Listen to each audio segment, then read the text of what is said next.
in that game between LSU and Ole Miss, there was a precursor.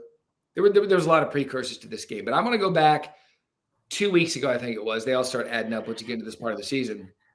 When Brian Kelly sniped at a reporter after the Florida game for asking about the offense. Now, I got both sides of it. I got Brian's side in that you just won the game. Let's ask some questions, but we just beat a Florida team in the SEC. I know they're bad, but it's still a win in the conference. But it begged the question because even in the Clemson game, the offense hadn't been good. So you had a body of work where the offense hadn't been great. And then yesterday against Ole Miss, they had the one touchdown earlier as a tipped pass and a catch. But Paul, the offense is what's getting Brian Kelly and Ole Miss right now. And credit Lane Kiffin, we'll get to that side in a minute. But LSU's offense is struggling. It is what it is. Yeah, the Durham injury hurts too. But overall, it is just it's really tough to watch. And we saw it coming. The Clemson losses and the Florida losses, so 6 total, were telling you that the first game of the season was fraudulent.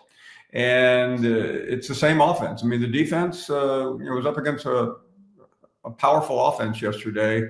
And even though that game came down to it late, once Ole Miss got rolling in the second quarter, it really never felt that close to me. Yeah, you never got the sense that LSU was going to put together this long, sustained drive. And I'm just stunned with Garrett Nussmeier coming back. LSU's always going to trot out receivers. You mentioned Cade Durham. He's out. That's the other thing we were talking about. How is it that LSU, you could throw a dart in the perimeter of Baton Rouge and find a 5-star running back? I'm just stunned there isn't one of those vintage LSU running backs on the roster that you can rely on. Yeah, I think what Brian Kelly did was he loaded up on the defense because he knew he had to have it. I suppose knowing that Durham was there and a couple other guys, they felt comfortable. I think they also felt comfortable with what we were told was going to be the Heisman Trophy winning quarterback, and look what happened. Where do you assess now LSU moving forward? Yeah, I think they're in a really tough spot, Matt. I'm thinking through their schedule in my head, and they have to go to Alabama. They have Oklahoma. You may have to help me here, but I'm trying to think who else. I think they have Texas A&M. Yeah, let me pull them up for you. Yeah. So now LSU, they have South Carolina, Vanderbilt, Texas A&M, at Alabama, Arkansas, Western Kentucky, at Oklahoma. And at that point, we believe that John Mateer will be back because that's towards the end of the season. And so they have a bye week going into South Carolina. They host South Carolina at Vandy. Texas A&M, they get it home, and then at Alabama November 8th. Then after that, Arkansas, West Kentucky, Oklahoma. So they have a stretch coming up that's going to define the season. Yeah, I think clearly the Alabama game is going to perhaps be their Waterloo. A&M, Oklahoma. It just feels right now like that may be a lot. I mean, the good news for them is that it's only one loss. That's why the Clemson game was so critical. I always looked at that Ole Miss game, though, Matt, as being problematic for them. That was a game last year that they won in overtime. So I'm hesitant to write them off because of what the schedule says. But I would be bullheaded to act like they don't have serious problems offensively. When Durham, I don't know if Durham coming back will help, but he was there early on. Didn't help that much. I would tell you this too. On the other side of it, first of all, we could sit here and make a case for 5 teams to win the SEC. I can't remember the last time you could look and there really wasn't a favorite.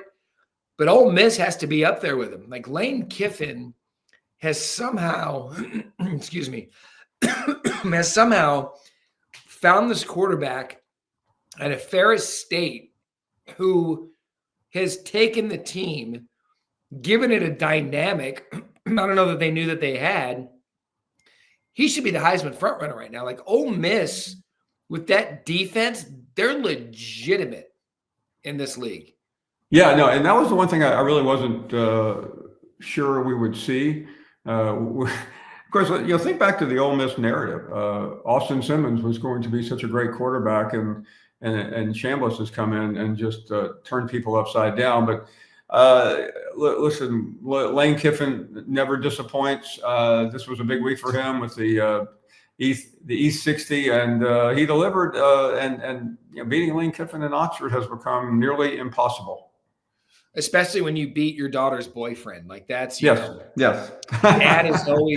Dad is always going to have the upper hand with the boyfriend. And now, whereas Ole Miss, we kind of like, well, they lost Jackson Dart, they lost some talent to the NFL. What do they have coming in? Right now they have the best story in college football. And sure, they had Chambliss, and he looks really, really good. And again, you beat LSU.